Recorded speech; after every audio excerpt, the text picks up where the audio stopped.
Hello, hello. Hi, Violet. Hi, sweetie. All right, so happy Sunday evening, everybody. So it is time for a single storyline. And since this is going to be our single storyline right before the wolf moon, we'll kind of incorporate that all together right now. So we're going to start out with a message from the moon to whomever our single character may be. And let's just see. We have got a Queen of Cups and it is sideways. So the message from the moon in this case is applying to more than one single character because I usually look at it as shared energy or energy that's at half mast at best. But I'm looking at this as the reminder to like both give and receive love. Queens of Cups are really good at giving, but it does have to be reciprocated. And there's different elements where we can say, okay, hold the people that we love close, but then also like don't hold them so tight that they can't breathe. And I'm just thinking that this message from the moon for the wolf moon for the singles is be able to give and receive and to show somebody that they're wanted. There's like, I want to give to you, but also let me tell you that I want you. I like the things you do in my life. I like you being around me. I want to see you. Saying that we want someone is not the same as like codependent, like, oh my God, they have to be here to supply my every need. It's actually kind of like bringing up that really great point that everybody needs to feel needed, wanted, welcomed, all of that. Speaking of welcome, everybody, so glad you guys are here. Happy Sunday night, everybody. Thalia, Nikki O, RS, Black Butterfly 25. Thank you guys. Hi, Lalu. Good to see you, love. All right, Four of Pentacles. We've got we got a storyline. We got a storyline starting. Why do we have somebody on the other side of a fence? Four of Pentacles is holding on and holding back. So we may have maybe this is why during this wolf moon, it's kind of like bringing up what is somebody really hungry for? What's the wolf howling for? And full moons are great times to bring things into the kind of like visibility so then they can be released. We have Temperance, we have Two of Wands, and we have the Death card. Okay, I think somebody wants to kind of like take away my loneliness. Come on, universe, help me not feel like I'm on the other side of a fence, or if I've been awkward and not been really open, universe, help me to release that side of myself and let me get more comfortable saying, I want someone to come in and brighten up my life. I even need some more stimulation in my life. What's so wrong with admitting that to myself? Why am I keeping myself on the other side of a fence saying, there's nothing wrong with being single, but if a character is admitting to themselves, I don't really want to be single anymore. I have a need, a desire to share my thoughts and, connections with somebody else. And I want to change this mindset and be okay with the fact that, of course, I would want that. Why have I been keeping myself on the outside of love? That's the way I'm interpreting this because there is this longing and this element of loneliness that I see. And I think our character has to let go of kind of the lonely energy that they put themselves into. Okay, let me get a sip of tea. I just think it's one of those moments when I think our character has to like allow themselves to acknowledge that. Tell me about the Death card. Seven of Swords, yes, somebody's been lying to themselves for a while. And this could have been a character was lying to themselves saying, I don't need love. I'm strong on my own. And of course, everybody's fine on their own. I mean, obviously, like our heart and lungs and, our body works just fine without anybody else's input. However, we have these beautiful souls and minds and the gift of communication and ideas that sometimes are better shared. So why would that not be something that a character should be okay with acknowledging to themselves that they might like to have companionship? And I feel like that's what the breakthrough is for this character during the full moon. I think this particular single character was telling themselves for the longest time that either there isn't anybody out there, they don't want anybody, they're not interested, down with love, boo, and that's not actually how they genuinely feel. And they're just acknowledging it, which I think is super mature to like, what's so wrong with being like, yeah, I'm ready. I'm ready for a partner. I'm ready for a friend. I'm ready for a lover. I'm ready for sharing. That sounds awesome. Okay, so what happens for our character? Six of Pentacles is sideways. So, you know, just like at the very beginning, we have somebody who's like, the moon says, hey, calling all singles, be willing to give, receive, be willing to like open up and acknowledge and tell another person like, gosh, I like you. I really would like to see you again. You know, characters have to be in that mindset. If they're going to get out of being single, they have to give each other encouragement and make each other feel like welcomed. And that's kind of what the moon already is messaging to like the singles as a whole. And it's great because it's landing. We seem to be talking about the energy of like not a single person, but like the singles world. And it kind of is shifting the energy to like not being, you know, sometimes we get that chip on our shoulder where we're supposed to walk around and be super self-sufficient and you're never supposed to need anybody because society says so. And if you want companionship, oh, you're codependent. Oh, you're a loser. Oh, you're this and that. It's like, oh, screw all of that. Who cares what anybody else thinks? I want somebody. And I'm going to be nice to that somebody. And I want to share energy with that somebody. And I'm going to let them know that it's really nice to have their energy around me. It's about being softer, vulnerable, but that's actually where the strength is. And I kind of feel like this is where characters are at. We have characters wanting to share. The Six of Pentacles, especially it being sideways, says individuals, more than just one, a multitude of individuals are possibly all on the same page with, I don't want to be glib. I don't want to be snarky. I don't want to be sarcastic. I don't want to use the typical terms to describe, you know, if you want a relationship, then there must be something wrong with you. I want to actually just be comfortable and kind and want to give and share and receive in return and not be ashamed of that. I love the fact that this is the energy that all characters seem to be sharing right now in this storyline. Queen of Swords, and they're going to be open about it. We've got a Queen of Swords. This is somebody truthful. This is somebody who's, you know, when we can really be honest about who we are, good, bad, and ugly, you know, be truthful with who we are and be vulnerable because we have owned our ish, right? You know, yeah, I'm not perfect, but this is the real me at least. Oh gosh, there's a great song and I can't think of the lyrics right now, but it's a very sweet, very humble love song. It's something along the lines of like, you know, I know it's not much, but I would still give you my heart. You know, it's kind of like the offer of if you're looking for something, I'd give you what I got, even though maybe you'll like it, maybe you won't, but this is the real deal at least. I feel like a Queen of Swords is really comfortable being honest, and she does have boundaries. I don't think she's calling back in exes or people that ghost. I do kind of think that because the goal after this wolf moon, the goal here that is being acknowledged is reciprocity, being in connections where I want to treat somebody nice and I want them to treat me nice. I want to care about somebody and I want somebody who cares about me. And if they don't, and if they leave, then I don't take them back. It's not because she's unbending. It's just, why hold a bunch of space for somebody that isn't in the reciprocity mood? You know, I kind of think that this is her saying, what I've realized is exes that have abandoned me in my time of need. Because I mean, the Justice card is here, and that's when somebody pretty much does us dirty. They ghosted, maybe at a really tough time. Let them ghost then. That's okay. Let them stay a ghost. I don't need their presence back. She's got boundaries up that make it really simple. Who would I give to? Somebody who gives to me in return. If that somebody splits and disappears, then I can scratch them right off my list. So there isn't any, it's not high expectations. It's just normal expectations that she's got. We have the sun, and it is sideways. Again, what's the secret to finding a happy connection? Is to be straightforward. I don't think that there's any meanness. I don't think that there's any anger. I don't think that there's any like stomping a foot and saying, this is what you need to give me. I think that this is a really easy way to look at love.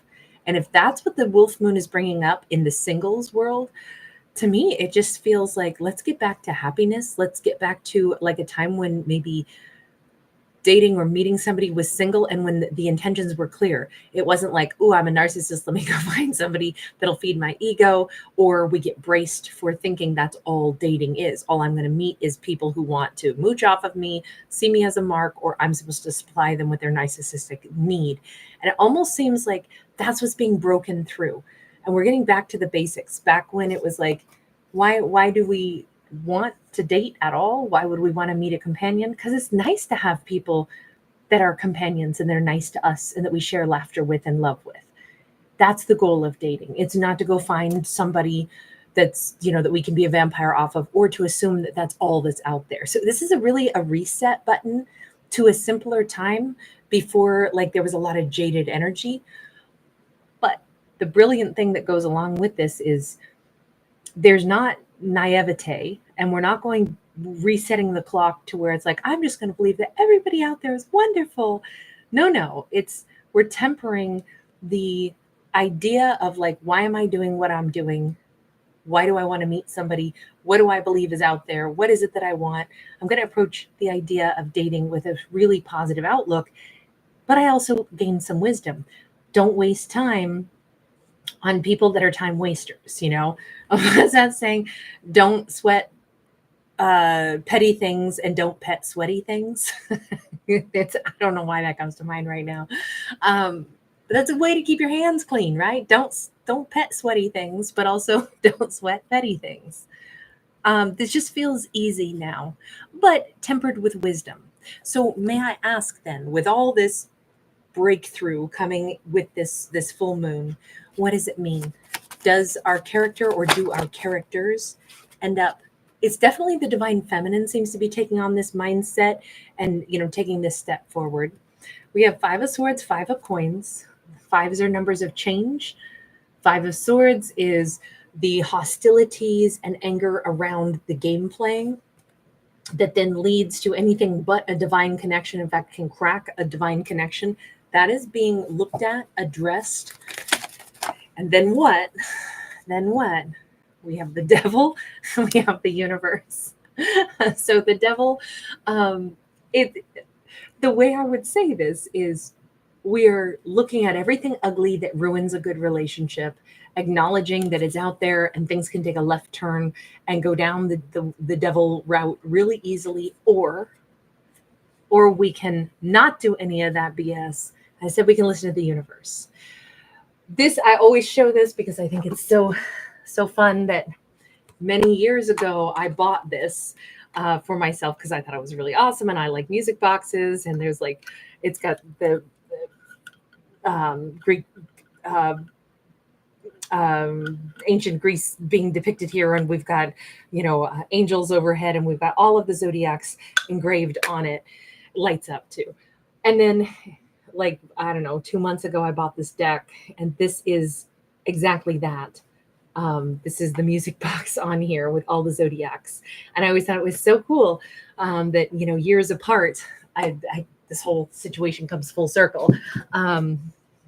I will tag that afterwards in the little product section for anybody who's wanting to see that closer. But the universe, the world card, it showed you already all of the zodiacs surrounding the music box and the divine in the middle, and like ancient history. And to me, what this whole thing says is that our characters as a whole know that there's always going to be the chance of the slippery slope. We start getting mean-spirited. We start going tit for tat against each other.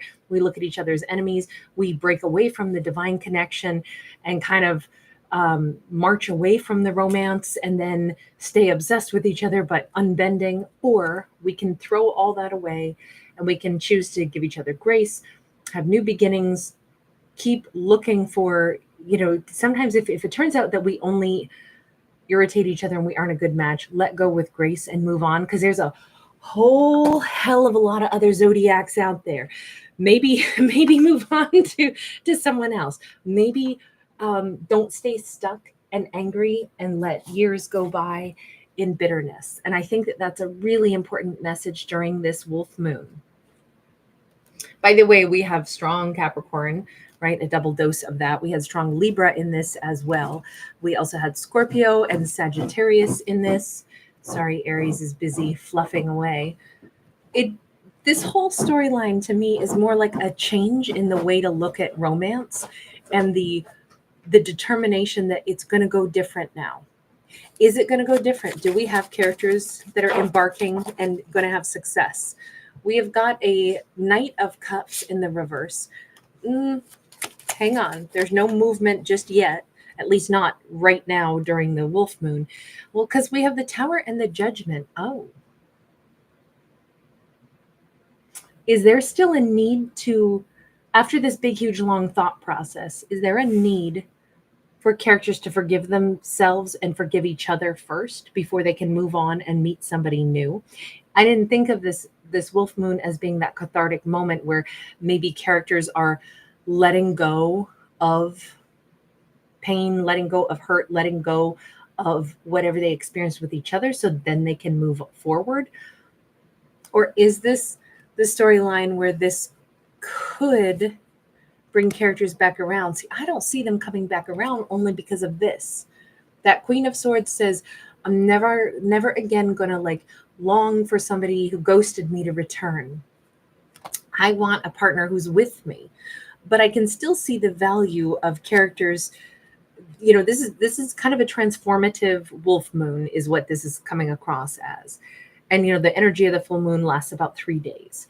And so I'm thinking that this is more like the thought process that characters are going through and the changes that they are committing to, especially because that tower has to fall, all ego drops, there's a lot of forgiveness. And then maybe we can start thinking about characters moving into romances when they're kind of like their heart has to be refreshed and clean. And even here we have like the little angel wings surrounding the heart, and it's like finally the heart can see clearly now.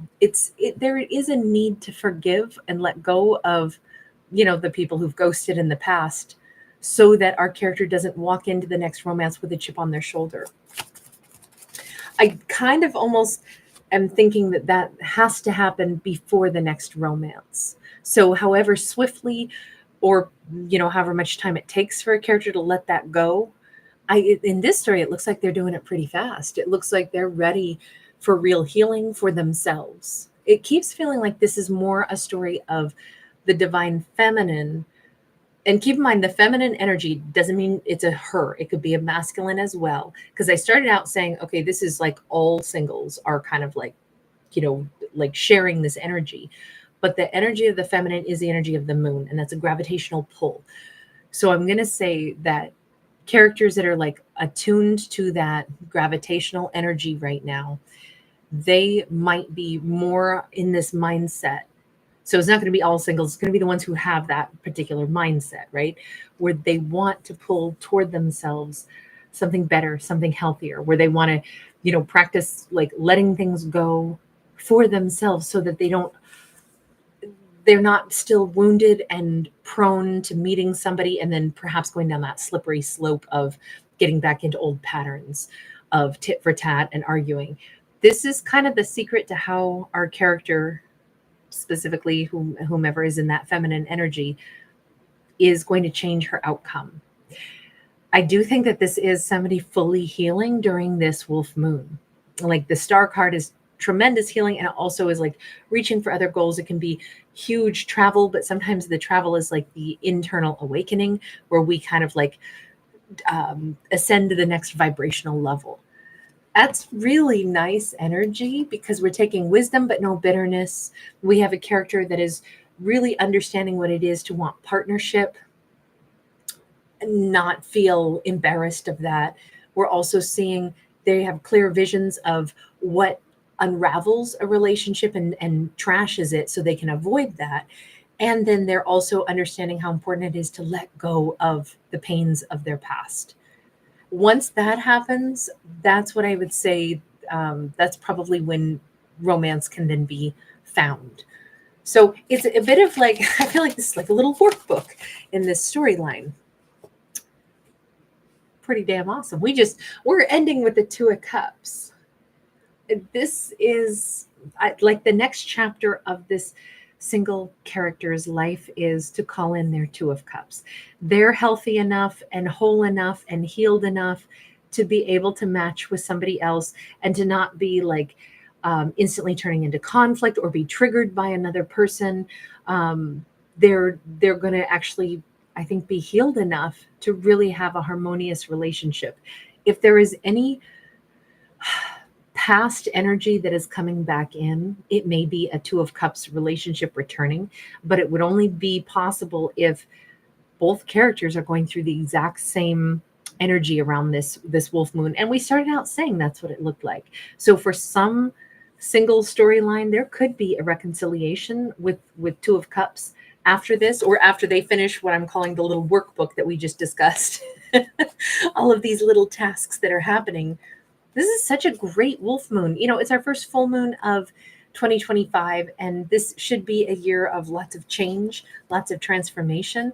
And I would just say these are lovely, lovely things to commit to, you know, like turning one's mind around and thinking about love differently. And most importantly, figuring out how not to crush a good relationship and clearing out and sweeping out the old harbored, you know, negative emotions. All those things, we're starting our character with like a clean house and like a healed energy. Of course, they can be successful in love and romance. So the time is right for Two of Cups relationships, is what it says, which are just very deep and meaningful. But this would be a successful one where there's not going to be the push, the pull, the triggering, all of those things that profound romances can push us through, because we've got really truly healed characters after this wolf moon. So anyway, I'm going to leave this one here. Thank you, everybody. So good to see you. Oh, Tammy Secord, welcome, sweetheart. Alana, hi, sweetie. Thank you. Kyle Wolf, what a great name. RS, thank you, honey. Really good to see you with Juna Wild. 11D8, nice to see you. You made it in. DJ Fitty, hi. Rachel's Magic, nice to catch you, honey. Hey, Kins. Timothy Gorman, good to see you. Thank you so much, Timothy. I always forget, but thank you guys so much for giving it a thumbs up. And I appreciate Timothy reminding me. Hi, Karen. Michelle, nice to see you. Angelina Davina, hi, hun. Andrea Pap, how are you? So glad you made it. Oh, I'm so glad, Andrea. Yeah, the Virgo one turned out good. So far, I think most of them have been pretty good for the zodiacs, for the wolf moon messages. I'm still going to try to get to one or two others still tonight. Hi, Mon, Tammy Andrews, Nancy, Kelly Kiwi, Linked, how are you? Know Thyself Oracles with Linda J. Hi, sweetheart. Hakuna Matata. I haven't seen you in a hot minute, so good to see you. RS, thank you again, honey. Oh, and don't forget to all of my members out there, remember tomorrow is Monday, and of course, Tammy, welcome. But tomorrow is Monday, and so that is our Members Corner Monday, and I will be live in our Members Corner from 10 until noon doing our monthly like 2-hour session where we do some card pulls for my members. So Tammy, I thought I should announce that in case you didn't see the post I had put out. So and then of course on Mondays, that's when I do our members only videos. And so anyway, just want to give you guys that heads up if you're a member that I will see you guys tomorrow. Okay. Good to see everybody. Sam Anita. Hi, Angel. Aqua Rain. You're so sweet. Thank you for being here. Thanks again, Tammy. All right, you guys. Lots of love. I will see you guys. We still need to get caught up a little bit actually on today's topic as well. So I'll see you guys in just a minute. Jahida 360. Hi, Angel. Tech Ellis. So glad you made it. All right, you guys. I'll see you again real soon. Bye.